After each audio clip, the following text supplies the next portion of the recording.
All right, it's December 29th, Friday, um, 2023. And basically, about 5 weeks ago, I found out that Jeremie Sowerby, who used to be a friend of mine, at least pretended to be, he scammed me and stole from me. He ripped me off and, moved to Canada. There's no legal recourse, whatever. I found out I got scammed and I called him out on it. And, you know, he was convincing people that I'm crazy, this, that, whatever. And a lot of people didn't believe me when I said that because, Jeremy came off as this nice, charming guy. And basically, it hurt me. It hurt me very bad. But when I found out about 5 weeks ago, he was arrested for one of the biggest Ponzi schemes in Arizona ever. I'm like, wow, I could totally see that. It's about time this guy got arrested. Like, he's been scamming people for like 20 years now. Because when he scammed and stole from me 15 years ago, I called him out, and other people were saying, yeah, man, he, tried to have a fake car wash, or he scammed someone thinking he had a car wash business. Someone else was saying, yeah, use the courts. He's been scamming people, a long time. One guy even said, I knew when he's coming back to Canada that I figured he was running back or running away from, more crime. So the stories were coming out on him. But it wasn't until I was stolen from and scammed that I realized that other people knew about who he was too. And again, I just went down his, friend list and was sending stuff left and right. Of course, some family members, one of them said, you do know that defamation of character is a criminal offense, right? I'm not going to say which family member said that, but like they were in denial.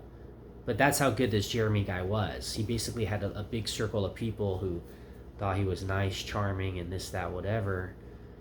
Then behind the scenes, he'd be scamming and stealing people, like pretending to like be your friend and everything like that. And that's what hurt. It's like, they play with your emotions, um, and then they take advantage of you. So I was a victim. When I found out thousands of people though got scammed, uh, now it's like they said, $57 million was stolen from thousands of people. Arizona, the U.S., and across the world. So this is big. I'm sure more and bigger numbers will come as time goes on, but not all the victims have reported yet. They will. Hopefully, they will. If people know anyone who took part in this and got scammed, they can report it. And as Jeremy gets a lot of his stuff forfeited, like his cars, Teslas.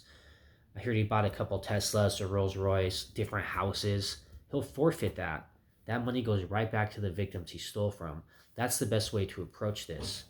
I'm hoping I get some kind of restitution too for what he did to me. I'm kind of stuffy here too, by the way, and I've been emotional over this whole thing when it happened. Like, I'm keeping my cool now, but when I found out this happened, it was a bag of mixed emotions. I was so relieved this guy finally got arrested, and he doesn't have to be, hurting anybody and scamming them. Like, I'm surprised it took this long for him to get arrested, but he was that good and sneaky. He would come back to Canada, steal from people, go back to Canada, steal from people, and there's no legal recourse to go after him. He took advantage of that. But, the Arizona Corporation Committee, I think that's what it's called, they're suing him. Of course, the SEC, Security Exchange Committee, um, they're going after him for making his own fake. I was thinking of his Security Exchange Council, but I think it's committee.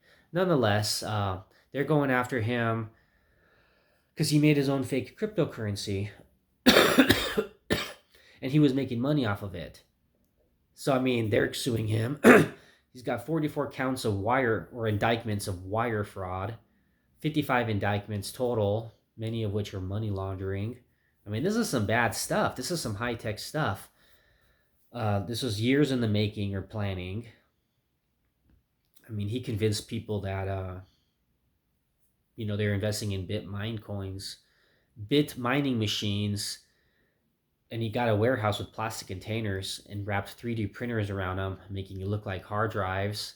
I even heard sometimes people said, like, yeah, there's blinking lights and fans above them to make it look like they're being cooled off.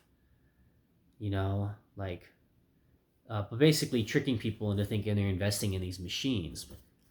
And then there's other cryptocurrency things. There's like 3 different websites, businesses, but basically people funnel him the money.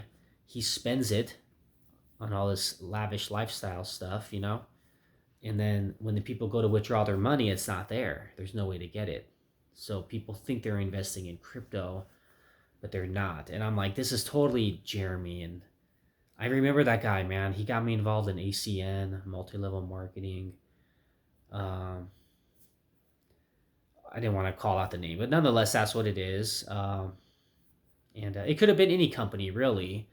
It wasn't about that. It was just about, like, he has a history of doing this, and he was in another one before that, and I heard him in another one. So he has a history of bullcrapping and lying to get people to sign up and make it sound too good to be true. So this does not surprise me at all that he got caught doing this. And by the way, I may cut this video short because I know if the videos are too long, it won't even post on here. So I may have to just do a bunch of different videos of this, but I have a lot to talk about. Basically, a news anchor reached out to me.